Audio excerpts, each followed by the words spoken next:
चलिए सर, हमारे मार्केट का बिग डेटा आपने क्या स्टडी किया? पहले रोल ओवर से शुरुआत करते हैं क्योंकि आज वीकली एक्सपायरी का माफ़ कीजिएगा मंथली एक्सपायरी का दिन है। और ठीक एक दिन पहले परसों T-1 हो गया क्योंकि कल छुट्टी थी। तो दोनों में निफ्टी और बैंक निफ्टी में रोल ओवर्स जो हो रहे हैं वो एवरेज से काफ़ी कम होते हुए दिख रहे हैं। एक्सपायरी के एक दिन पहले निफ्टी के रोल ओवर्स थे 64%, जो 3 महीनों का एवरेज देखें तो लगभग 70% के आसपास है। तो 6% कम रोल ओवर है, यानी कि रोल ओवर का कॉन्फिडेंस थोड़ा कम है। मिड कैप और बैंक निफ्टी में रोल ओवर हुए हैं 53.5%, जो कि 62.5%, यानी कि 9% रोल ओवर कम हुआ है। यानी कि अगली सीरीज़ के लिए पोजिशंस आगे ले जाने का मूड कम है। वैसे जनरली ये होता भी है, T-1 पर अगर छुट्टी आ जाए तो रोल ओवर थोड़े कम होते हैं, लेकिन फिर भी ऐसा लग रहा है जिस तरह की सीरीज़ रही है और जिस तरह के इंडिकेशंस है, ये सीरीज़ हमें हल्के रोल ओवर के साथ सितंबर के महीने में मिलेगी, ये मान के चलें।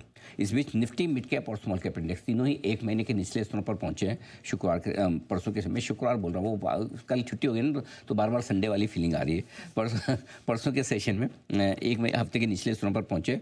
बैंक निफ्टी 54,396 पर, ये 3 महीनों के लोअर लेवल पर आता हुआ दिखा है। तो बैंक निफ्टी में कट थोड़ा सा ज़्यादा हुआ है।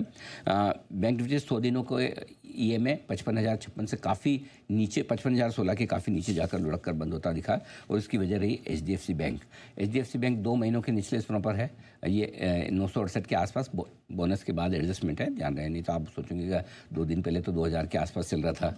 अभी 968 कैसे रह गया। इसका 100 EMA भी 968 है और बंद भी 968 के आसपास ही होता हुआ दिखा है। तो ये बैंक निफ्टी में कमजोरी की बड़ी वजह HDFC बैंक रहा है। ठीक है, FIs के डेटा में कुछ इंटरेस्टिंग ज़्यादा कुछ खास है नहीं। FIs के इंडेक्स फ्यूचर्स में लॉन्ग पोजीशन बढ़कर 14% से थोड़ी ऊपर आई है। एक महीने के हाई लेवल पर, हल्के हाई होते हुए भी काफ़ी लो है।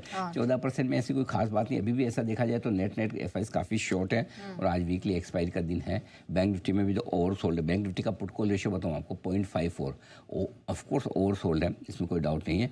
अब थोड़े बिग डेटा ग्लोबल मार्केट्स के बता देता हूँ। S&P 500 ने कल फिर से नया रिकॉर्ड बनाया, लाइफ हाई बनाया, और इस साल 17वीं बार गजब रिकॉर्ड बन रहा है, रिकॉर्ड पे रिकॉर्ड। बॉन्ड यील्ड घटकर 4.2% पर 2 हफ्तों के निचले स्तर पर, अच्छा संकेत है। सोना लाइफ हाई के फिर से करीब पहुंच चुका है, सिर्फ 700 रुपये रहा है दूर नया हाई बनाने में, और रुपया लगातार चौथे महीने कमजोरी दिखा रहा है, रिकॉर्ड लो से सिर्फ 35 पैसे दूर बचा है अब। ऑलराइट, चलिए, तो ये तो कुछ बिग डेटा हो गए, लेकिन सर अब